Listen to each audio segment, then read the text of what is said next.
My parents kicked me out at 18 and said, "Be grateful we fed you." So I fed them something they couldn't swallow. On the morning of my 18th birthday, I woke up to my mom pouring cold water over my face. It's time to man up and move out. I sat up instantly and saw my stepdad standing by my stuff in the doorway. They've always been cruel, but I never expected this. "But I'm your son." My mom laughed. "You've been nothing but a burden since your dad died, wasting our money on therapy, crying about nightmares." My stepdad nodded approvingly. "We kept you fed and housed for 18 years. That's more than most would do." Before I could process what was going on, they shoved my bags into my arms and literally pushed me out the door. I didn't even bother fighting. I guess part of me had already given up. After hours of prayer and petting stray cats, I found myself at a homeless shelter downtown. My hands shook as I filled out the intake forms. That's when my phone buzzed. My parents had unblocked me just to twist the knife deeper. "Mom, stop calling family saying you're homeless. You're embarrassing us." Then from my stepdad, "At least your dad had the decency to die in Afghanistan."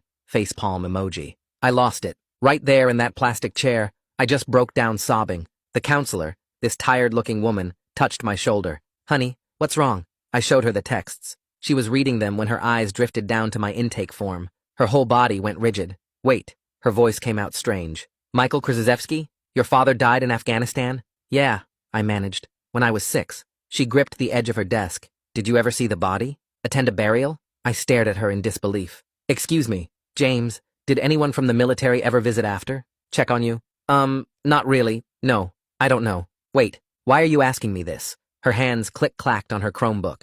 After 30 seconds, her face went white. "James, your father didn't die in Afghanistan." My chest tightened. "What?" "He's at Palmer V, a psychiatric ward. He's been there for 12 years. The fluorescent lights suddenly felt too bright. That's impossible. We had a funeral. I went to grief therapy for years." She looked me straight in the eyes. "You need to see your father. Today, before your parents realize you know." Suddenly, little things were clicking into place. Why Mom got nervous when military families were on TV. Why we moved states right after the funeral. I wanted to break down on the spot, but my stepdad's voice about me being a little betch echoed in my head. So instead, I took a deep breath and asked, "Why today?" "Because when, not if, when, your parents find out that you know your dad is alive, then they'll know someone is coming after the benefits they've collected." She drove me to Palmer herself. The whole ride, my brain kept rejecting what was happening. But then we walked through those VA hospital doors, down a long hallway that smelled like floor wax and medicine. There he was, my father.